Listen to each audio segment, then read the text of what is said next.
In less than 30 years, scientists' description of the ocean has completely changed. We realized that the ocean was filled with whirlpools. It was a turbulent fluid with no current running straight. It revolutionized the way we saw the ocean.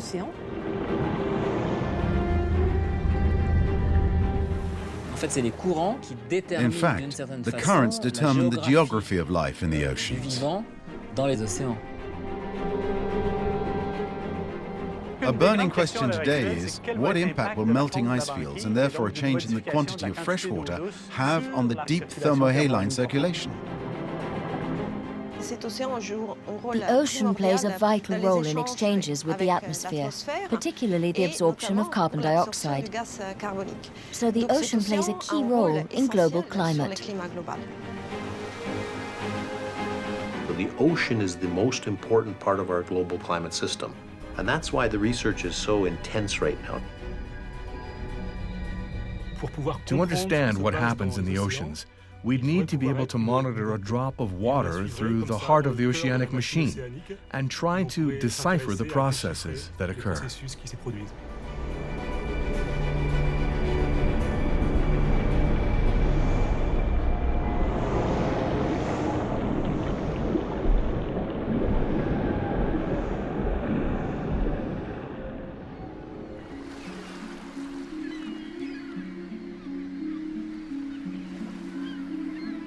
For a long time, the sea remained a relatively obscure world.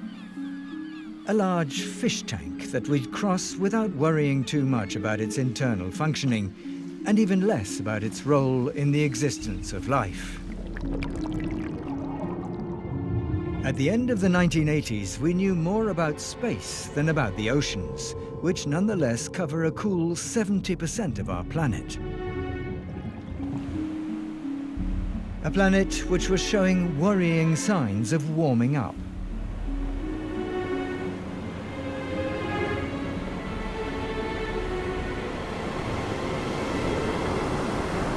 Analyzing the mechanisms at work in this upheaval became a matter of urgency.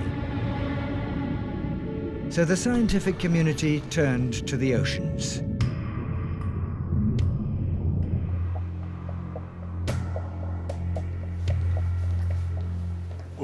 Today, we realize that the ocean is a very complex machinery with several engines, multiple gears, and we can see that everything is connected. That this global system connects all the planet's waters and all its basins.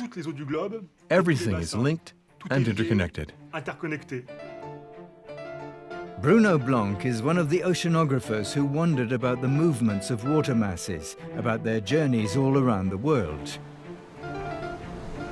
He sensed there might be a trail to be followed that would reveal the secrets of the ocean machine. In fact, to properly understand what happens in the oceans, you'd have to take a single drop of water and be able to follow its sea journey.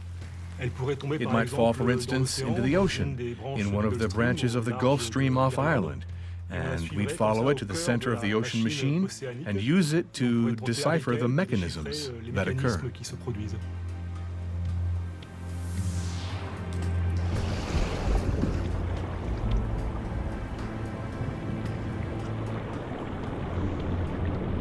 This idea isn't just a dream. Bruno Blanc has in fact modeled the path of a drop of water carried by the sea currents. The result confirmed the researcher's intuition.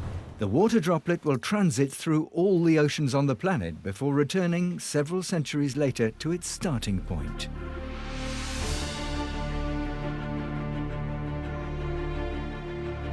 A huge circuit which passes through the most remarkable phenomena the oceans have to offer, all of which are now the subject of scientists' research.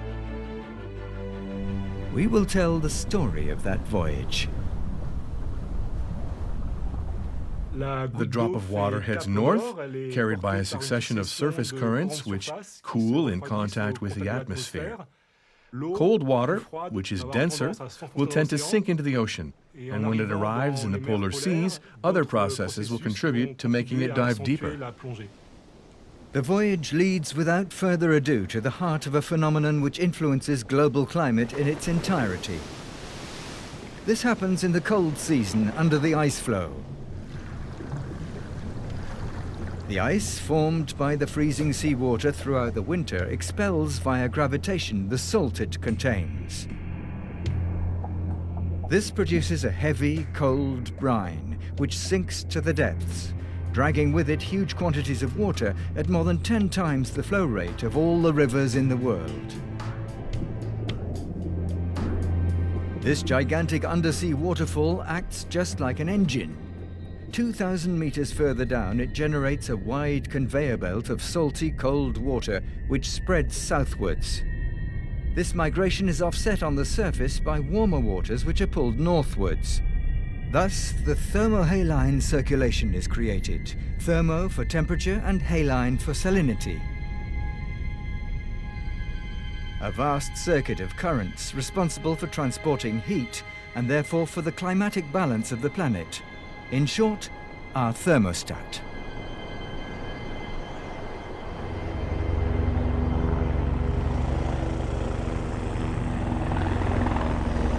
And it's this Arctic engine, indispensable to temperature regulation, which is now worrying the scientists. For the last 20 years or so, Louis Fortier has carried out a good many field missions, attracting the attention of policymakers to the ongoing transformations in the polar environment. The Arctic Ocean is a very small ocean, accounting for barely 4% of all the ocean's surface area. But it has a role disproportionate to its size because it hugely influences the currents of the North Atlantic and indeed the whole Northern Hemisphere. But over the last few decades, the major discoveries in the Arctic are obviously the rapid disappearance of the polar ice cap, as well as the acceleration in the Greenland glaciers melting. So right now, with the ice flow melting, the surface waters reaching the Greenland Sea and the Labrador Sea are less and less salty and will be less and less dense when the ice fields form. We fear this will result in a gradual slowing of the deep water thermohaline circulation. Can fresh water really hinder the workings of the Arctic engine? And what consequences would that have for the climate? In actual fact, the phenomenon did occur some 13,000 years ago at the end of the last ice age. Then the Arctic Ocean was a huge, immobile block of ice, frozen stiff by the intense cold. Nothing moved until the atmosphere warmed again.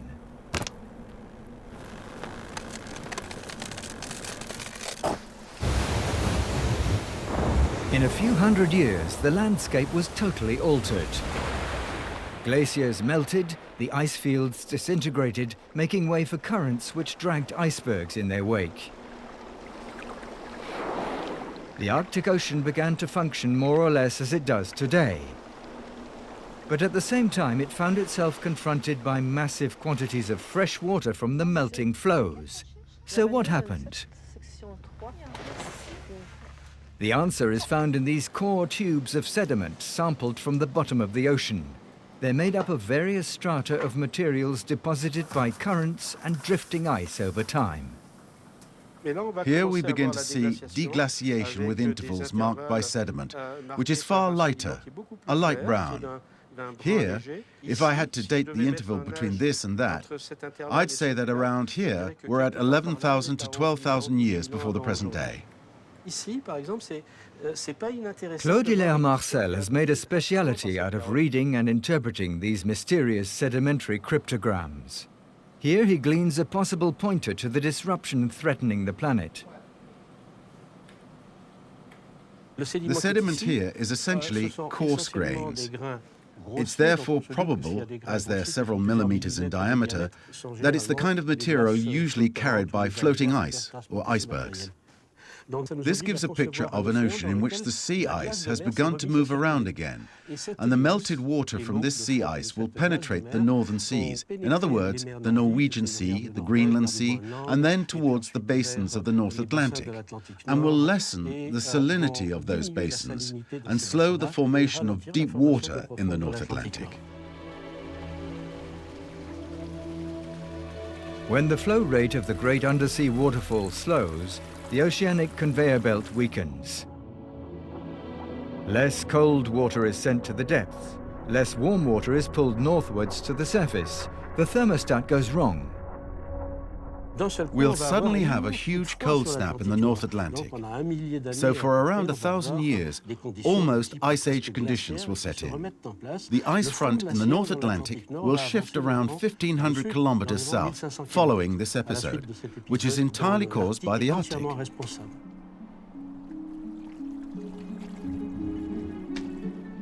The consequence of this kind of observation is a realization that if, in the future, a lot of fresh water arrives in the Arctic, it can significantly disturb the overall oceanic circulation.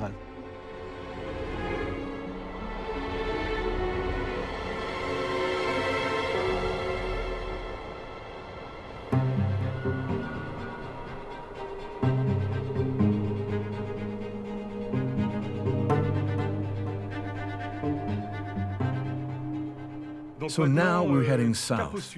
Our water droplet will cross the Atlantic Ocean from north to south, following a deep water current at a depth of around 2,000 meters on the western side of the Atlantic Basin, a current that results from the formation of dense water in the Arctic Ocean.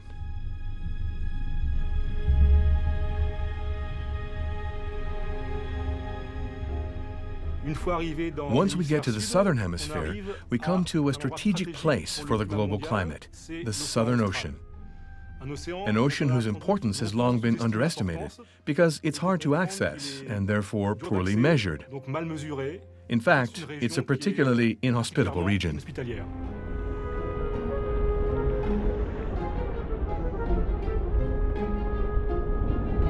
The Southern Ocean, a vast mass of tumultuous waters encircling the Antarctic continent. Located at the far reaches of the world, it's the least accessible and the most dangerous of all the planet's oceans. A challenge for whoever would explore it and understand the way it works. Here there is no land to slow the world's most violent winds in their unceasing round. Nothing either to reduce the strength of the circumpolar current, a monster which whips the waters into a dizzying ride around the Antarctic continent. It's the most powerful current on the planet, in places 2,000 kilometers wide, capable of reaching as far down as 4,000 meters in depth. But through a lack of observations and data in situ, the Southern Ocean and its terrible current have long been sidelined in the models built by the scientists.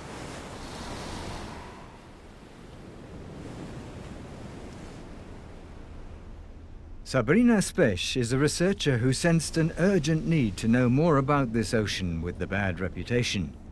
In 2004, she organized one of the first large-scale programs devoted to studying Antarctic waters.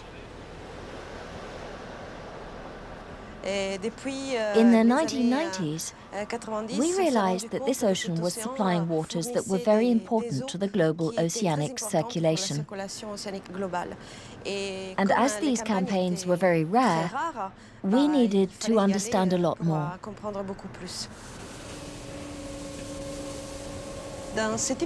In this type of campaign, the aim is to measure the variables which give an identity to what is called a water mass. In other words, the temperature, the salinity, the pressure in terms of physics, and chemical elements like oxygen, to obtain time series that show us both how we can recreate the movements of water masses in this region, and therefore understand the exchanges to the south of Africa between the various oceanic basins, and also how these waters can change with time. There's the notion of variability. Like the weather varies in the atmosphere, the circulation can vary from one year to the next in the ocean. Thanks partly to campaigns led by Sabrina Spesh, scientists have managed to identify the route taken by the massive volumes of water which circulate around the Antarctic continent. We have thus discovered the way in which the three great oceans on the planet are connected.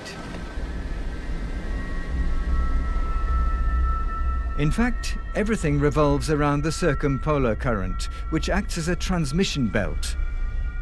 In its ceaseless round, it captures the deep, cold waters from the three major oceanic basins, that is, the Atlantic, the Pacific, and the Indian.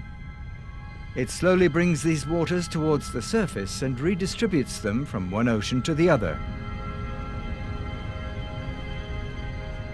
The results of campaigns are not yet all analysed, but what we can say today is that this global oceanic circulation is important for heat exchanges, for example, between different oceanic basins, and in interaction with the atmosphere, particularly in the absorption of carbon dioxide. So the ocean plays a key role in the global climate. But the discoveries didn't stop there. Other observations which magnified the role of the Southern Ocean today force scientists to reconsider the models. What we can see here, along the Antarctic continent, close to the continental slope and shelf, is the formation of bottom waters. The bottom of the ocean is carpeted by these waters, the densest waters we find anywhere in the oceanic basin, and which form in a very localized way around this continent. Only now are we beginning to notice them. We've made some observations, but we've no idea of the quantity of these waters that have formed. And the process seems to be linked to the polynyas that exist around the Antarctic.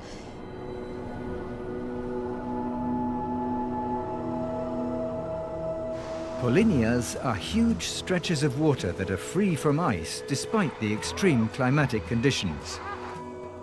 In the Antarctic, polynyas are formed by very violent winds called katabatic winds, which jostle and fracture the ice flow, clearing vast zones of free water. These zones then become ice factories, where the ice field regularly forms and then disintegrates. On each of these cycles, it expels the salt it contains in the form of a cold, heavy brine, which sinks to the bottom. In what quantity and in which directions? These are the questions. David Barber is one of the first to address the phenomenon of polynyas. In order to precisely measure their characteristics, he chose to create them artificially. They called these ponds polynyas. So people were always interested in these things, so they came up with a special term called a polynya. And so these puddles of open water in a place where there should be sea ice were always quite interesting to early mariners and to people that were, hunting seals or whales or whatever. And so polynyas have become something that have been very important in studying both poles of the planet when you think about climate change and how climate change is affecting things. And the reason for that is that this open water behaves much different physically than the sea ice around it. And so to study polynyas, you can do one of two things. You can go to the Arctic or the Antarctic where these polynyas exist, and we do that as part of our field programs. But what we've done here at the University of Manitoba is to build our own polynya.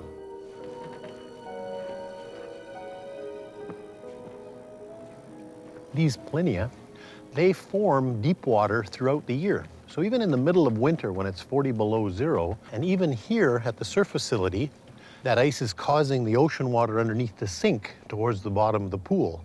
And we're actually measuring that continuously as we're doing our experiments here at SURF. It's really the driver of how this ocean circulation works. And the polynyas of the planet play a very important role in this overall concept of deep water formation and the oceanic conveyor belt. Now, there are many, many polynyas in the Antarctic. They basically occur all the way around the Antarctic. They'll change in size from, tens of meters to hundreds of meters to thousands of meters. And then, practically speaking, they're in the thousands of kilometer size square area. Some of them can get to be very big, several 100,000 kilometers in size. The measurements carried out in the laboratory, coupled with field observations, indicate that at the bottom of the Southern Ocean is a gigantic network of cold water rivers. Recently, the flow rate of one was successfully measured.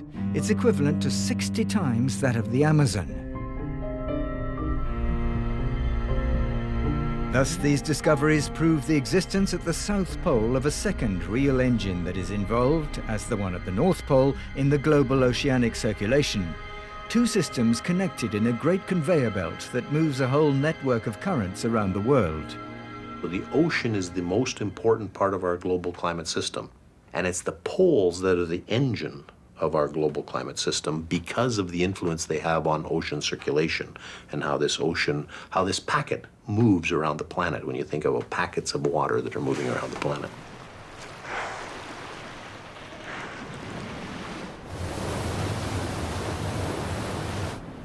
The more we discover about the currents and their effects, the more we feel a need to know more. In other words, to observe them more perceptively, more fully, on a permanent basis. But how, technically, can we monitor a world so vast? What tools can we use? One of the most ambitious solutions is to use little submarines stuffed with sensors, a veritable army of spies which constantly monitor temperature and salinity from the surface to a depth of 2,000 meters.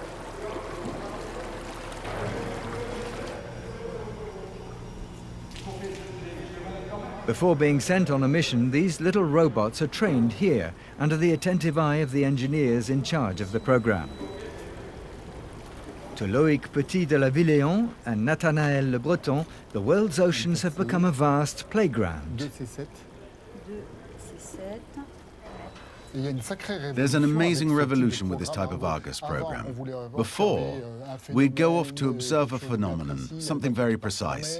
The boat would put to sea for a month or however long, but naturally we wouldn't be back until a month or a year after. Here, what we said was we wanted a program to observe the ocean which was large-scale, global, perennial and permanent. The target was to have 3,000 floats out at sea permanently. On this screen, we can see the movements of the network. At first, we kept things simple, and then gradually, as the easy parts were being covered, we headed south, and we'll see how things evolved. Here, typically, we find a ship on a long passage that has sailed all the way down that route. Now we can see that we're heading for the south a little more. The north is fine. The southern hemisphere was done a little later. So we can see that in the extreme south, there are still a few gaps. The Argos system data, available free all over the world, are used in particular for feeding mathematical models. The challenge is to reproduce the dynamic of the oceans at any spot on the globe.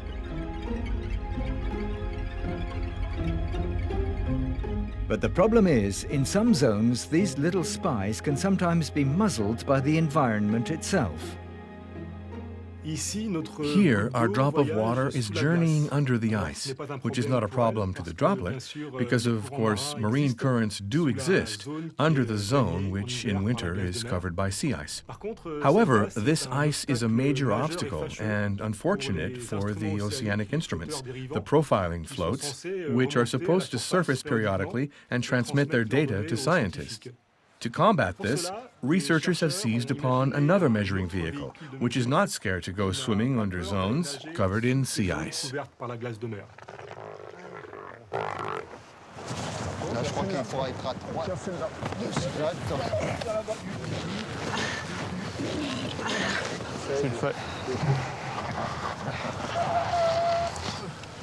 Est-ce qu'il relâche ses nageoires? Ouais. Bon, ben là, je pense qu'il dort. Vous pouvez commencer à dormir.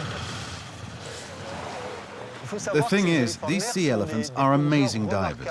We've put dive sensors on these animals that show they're capable of diving to a depth of beyond 1,500 meters. We used a new generation of Argos beacons, which enabled us, on the one hand, to follow these animals as they moved around at sea, but also to study, throughout their journey, the diving behavior of sea elephants, and, when they dived, to measure the temperature and the salinity of the water masses crossed by the sea elephants, and therefore to characterize, from the oceanographer's point of view, the habitats and zones where sea elephants concentrate their fishing activities.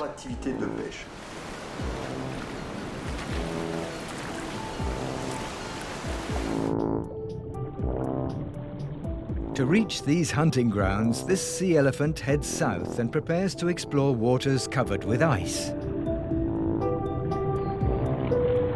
The information gleaned by our special envoy means that for the first time the oceanographic conditions associated with the formation of the ice flow can be recorded. And this rounds out the data needed by scientists for their models. After several laps around the Antarctic continent, our water droplet feels like escaping from the circumpolar current.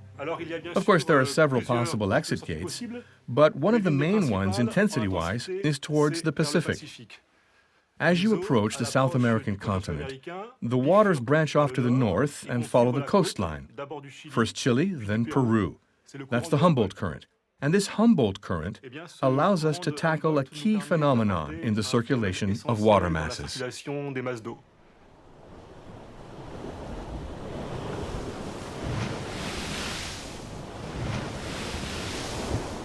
But what do these waters of the Humboldt Current hide for oceanographers, climatologists, biologists, and even a few geneticists to be spreading their nets here?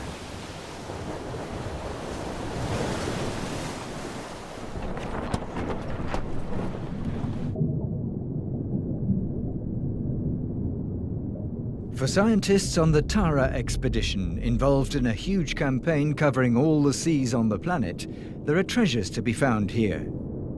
The subject of their research lives in these waters, and in astronomical quantities.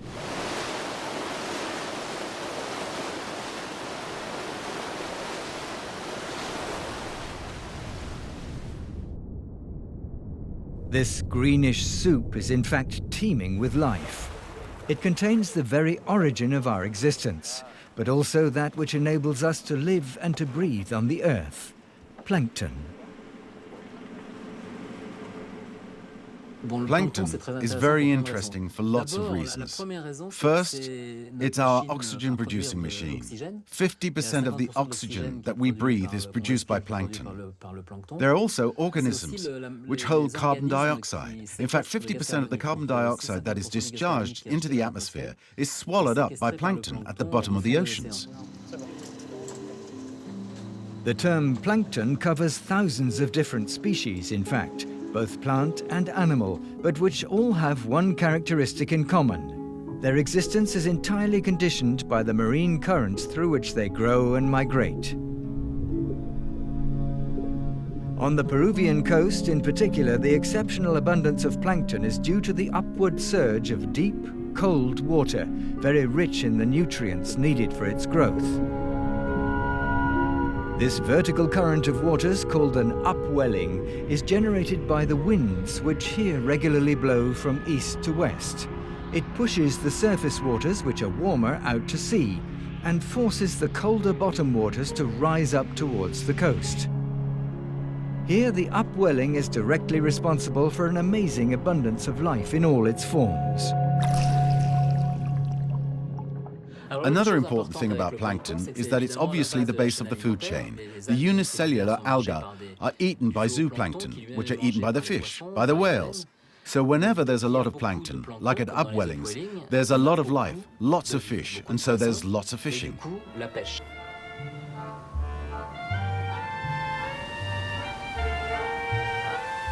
Among all the species of fish which benefit from the ecosystem, the anchovy is clearly dominant. Their proliferation makes this region the leading fishing grounds in the world, volume-wise. It represents less than 1% of the world's surface, but supplies 20% of catches on a global scale.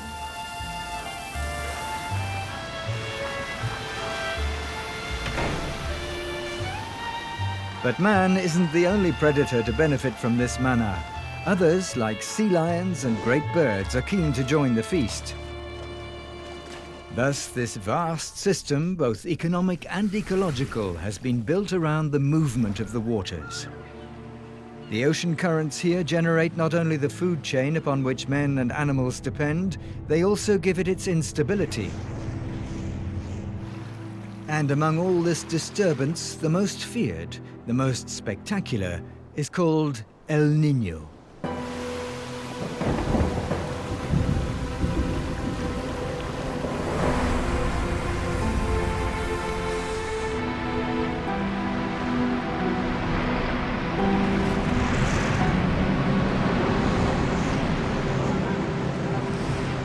This phenomenon occurs irregularly 2 or 3 times every 10 years.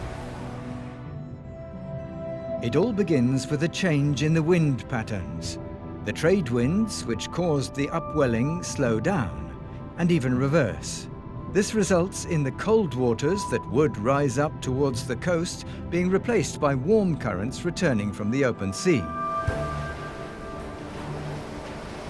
All this triggers a wave of atmospheric disturbance which mainly affects the tropical zones. Rainstorms and cyclones move towards the American continent. Meanwhile, Indonesia and Australia are hit by scorching droughts.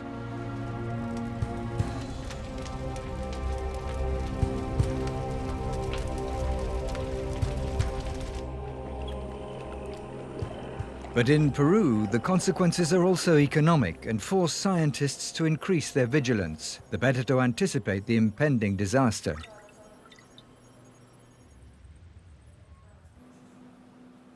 We know that the Humboldt ecosystem is characterized by cold waters.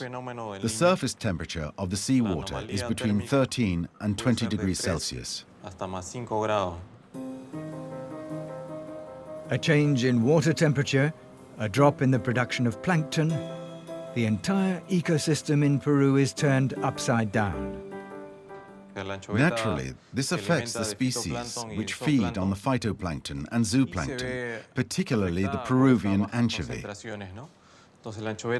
This affects not only its feeding process, but also the anchovy itself, which is used to living in temperatures of 15 or 16 degrees Celsius.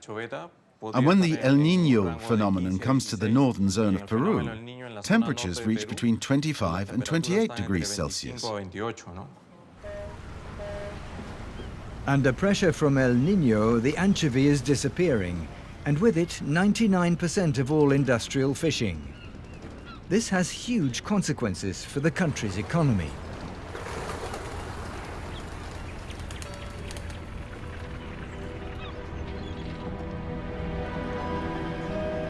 Today in Peru, they have learned to better predict the phenomenon and its intensity, and therefore to manage the stocks of fish accordingly.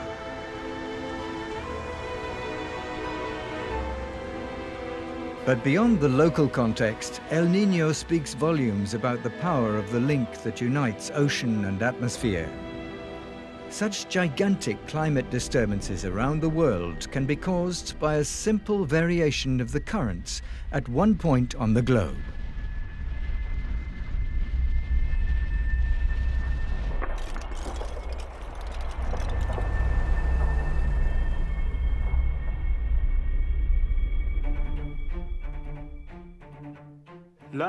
Now our water droplet sets out on a very long journey, mainly on the surface layers, in other words, the first 200 or 300 meters of the column of water. It is pushed by the trade winds, so it leaves the American coast and is carried from east to west to Oceania by the southern equatorial current.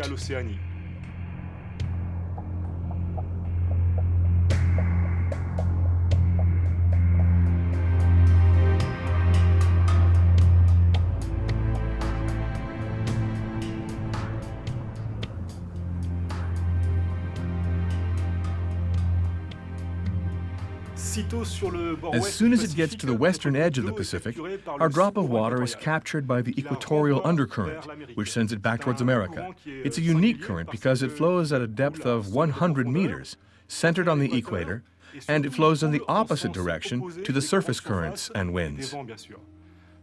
So this droplet will be capable of shuttling back and forth several times between the west and the east of the Pacific, alternately taking the surface currents and the equatorial undercurrent. This type of recirculation isn't uncommon. In fact, in every sub-basin there are internal circulation cells, which are of course added to the links with other basins.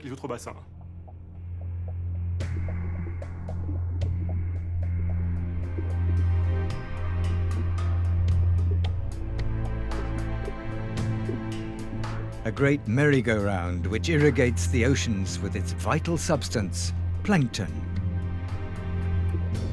For this reason, scientists are now seeking a better understanding of the effect of currents on all the microorganisms that enable the planet to breathe and to feed itself.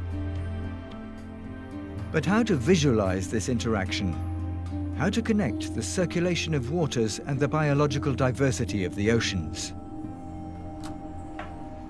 This challenge was taken up by Mick Follows at the Massachusetts Institute of Technology, MIT, by modeling the behavior of various species of plankton according to their environment. To do this, the researcher reproduced the physiological characteristics of these microorganisms and introduced them into a global model of the ocean. Okay.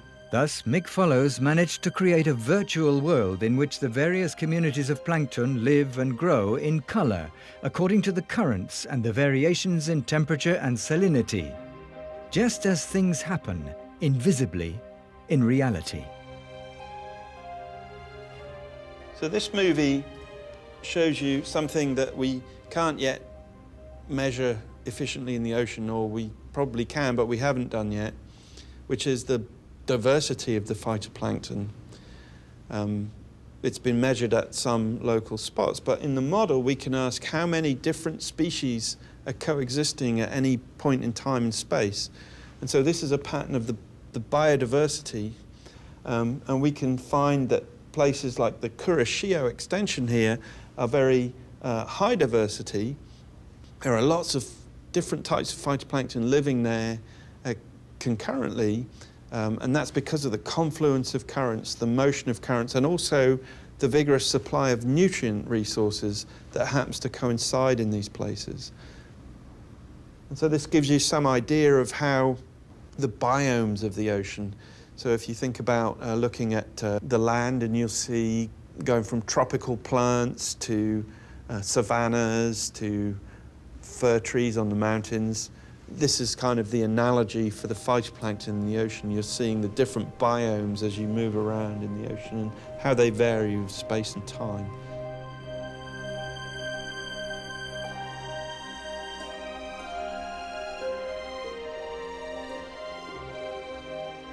These images of marine life subjected to the interplay of currents are the fruit of the most advanced modeling that exists today. A virtual universe still under construction, which for Mick Follows will eventually enable us to test the various scenarios linked to climate change. And we can start to interrogate models like this to understand why those boundaries are moving, how they might change if a permanent change in the physics of the ocean, for example, a warming, shifted those intersections around.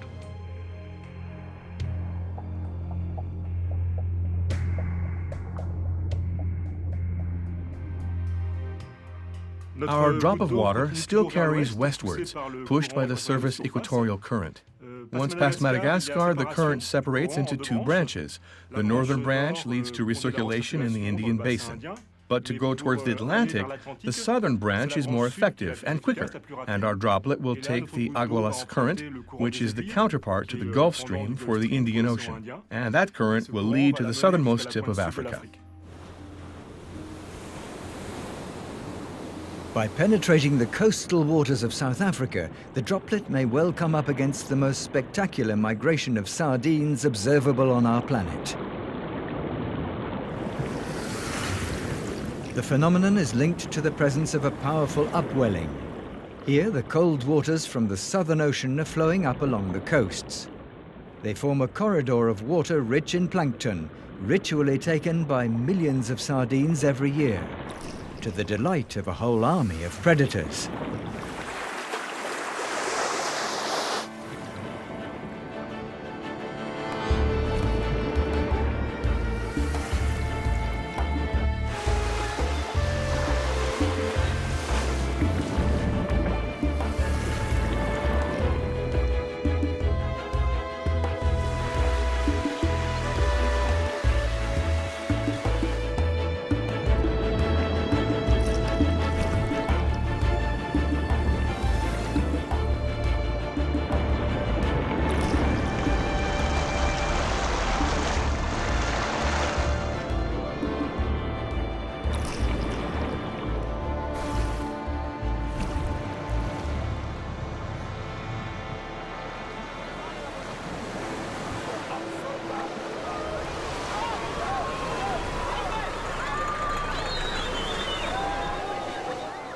Though it may escape the shoals of sardines, the droplet cannot avoid the strange eddies of the Agulhas current.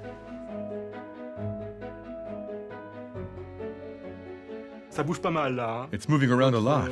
Our droplet of water is captured by an oceanic whirlpool.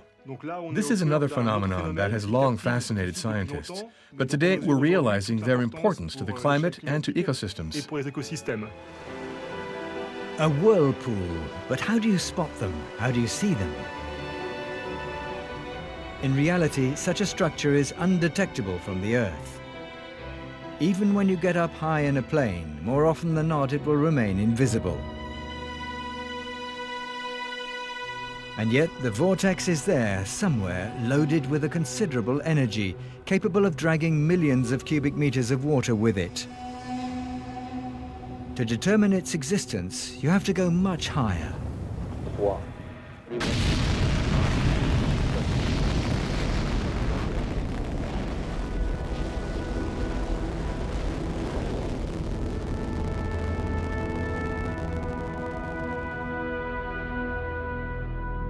Only satellites are capable of spotting and monitoring the movements of these strange oceanic vortices. In particular, thanks to the onboard systems that measure the relief of the oceans and can detect deformations generated at the surface by whirlpools.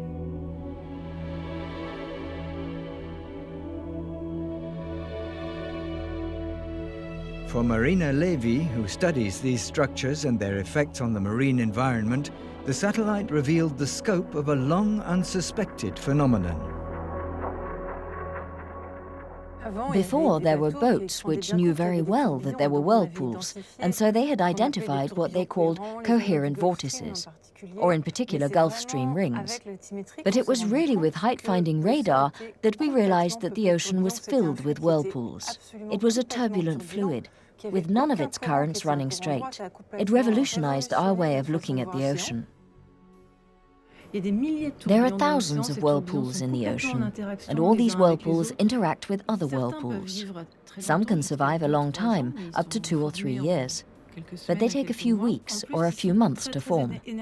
They're also highly energetic and associated with high speeds, in both horizontal currents and vertical currents. In fact, they generate movements of water from the bottom of the ocean to the surface and vice versa, which are very rapid. The fastest vertical movements of water you can have, around 20, 30 meters sometimes up to 50 or 100 meters per day. Essentially, the whirlpools form at the crossroads of marine currents. To the south of Africa, the clash between the circumpolar current and the Agulhas current is so violent that it produces whirlpools capable of crossing the Atlantic in a few months, taking with them our drop of water. But above all, this turbulence produces intense mixing, whose effects on the physical and chemical properties of the ocean we're now discovering. These whirlpools are all about speed, horizontal and vertical, and they carry heat. And as heat transporters, they're important to the climate. In addition, these whirlpools play a part in the ocean's carbon capture process. By shaking up the waters vertically, the whirlpools activate the production of plankton, a major carbon consumer. At the same time, they drag towards the depths waters in which carbon dioxide from the atmosphere is already diluted. Thus, this long-ignored turbulence is revealed to have a real impact on the climate machine. So today, we're busy trying to understand what, quantitatively speaking, is the role of these whirlpools on the carbon cycle. It's clear that today they cannot be overlooked in our carbon assessments. The planet is getting warmer, suffocated by the carbon dioxide emitted by man's activity. But the ocean is there, and it dissolves close to 50% by absorbing the carbon it contains. Until now, this process has slowed down the climate's worrying evolution. But how long can that go on? What is the ocean's carbon absorption capacity? It's that particular question that the scientific community is now trying to answer. The thing is, carbon exchanges between the ocean and the atmosphere are very complex to quantify, and they work in both ways. It's an important, urgent matter to evaluate this absorption of carbon by the ocean. We recently realized that carbon was absorbed chiefly at whirlpool level, poorly sampled by current oceanographic campaigns. Otherwise, it's where deep waters or bottom waters form, which means mainly in regions of the North Atlantic and in the Southern Ocean. But at the same time, the carbon-loaded deep waters that come from the North Atlantic rise to the surface to the south of the circumpolar current and restore that carbon to the atmosphere. And this makes precise evaluation difficult of what carbon is entering the ocean compared to what is leaving. It's difficult today to establish a global assessment of carbon absorption. However, the results of the most recent studies are rather pessimistic. They reveal that locally the quantity of carbon absorbed is tending to decrease.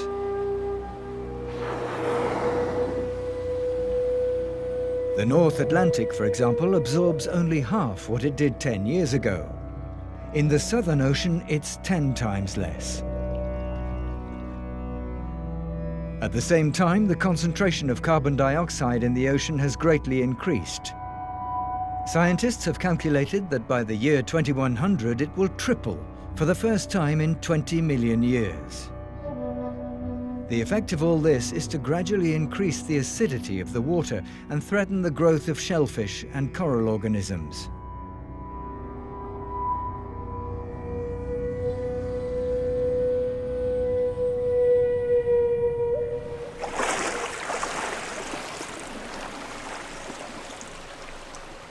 The global ocean has until now played an extremely important role in reabsorbing and holding our excess carbon dioxide from the atmosphere. And it's like a reservoir filling up. Not only will it soon stop recapturing this carbon dioxide, but because its chemistry is changing, because it's acidifying and warming, this reservoir will start to reject the CO2 it has been storing since the beginning of the industrial age and return it to the atmosphere. And that is worrying, because very suddenly we may see concentrations of CO2 in the atmosphere increase by 50% or even double, and global warming will accelerate.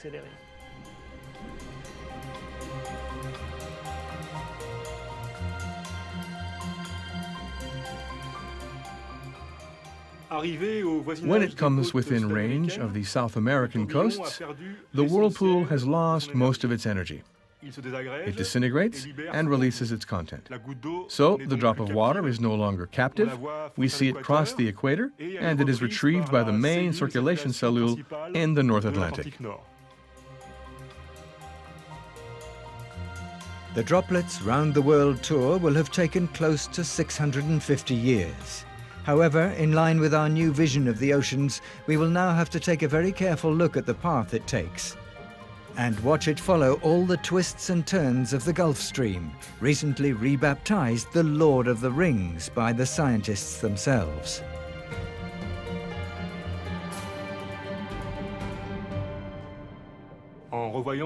By reviewing this trajectory, we realize that our drop of water has felt movements at very different scales throughout its journey.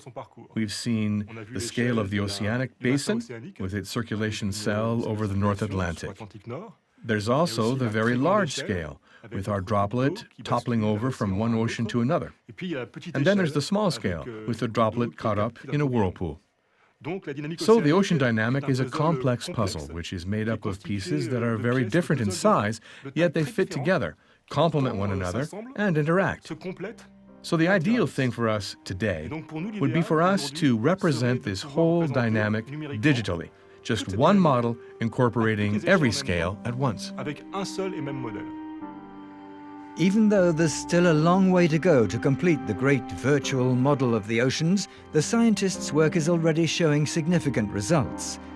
And it's forcing us to take a different look at the world which washes our coastlines. It's hard not to see, beyond the apparent calmness of these waters, the very complex mechanism which underpins our planet's fitness for habitation. It's hard, too, to doubt the changes threatening the whole system and revealing its fragility.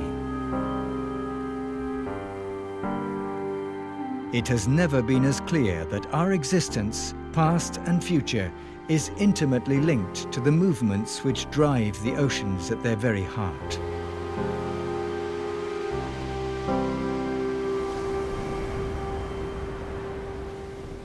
Our droplet is going back to its beginnings. We see it come back to where it started from. Of course, whether in the real ocean or in this digital model, the number of possible trajectories is unlimited. Nonetheless, the oceanic circulation is most definitely a huge circuit. And in fact, perhaps our droplet has started off on its second lap.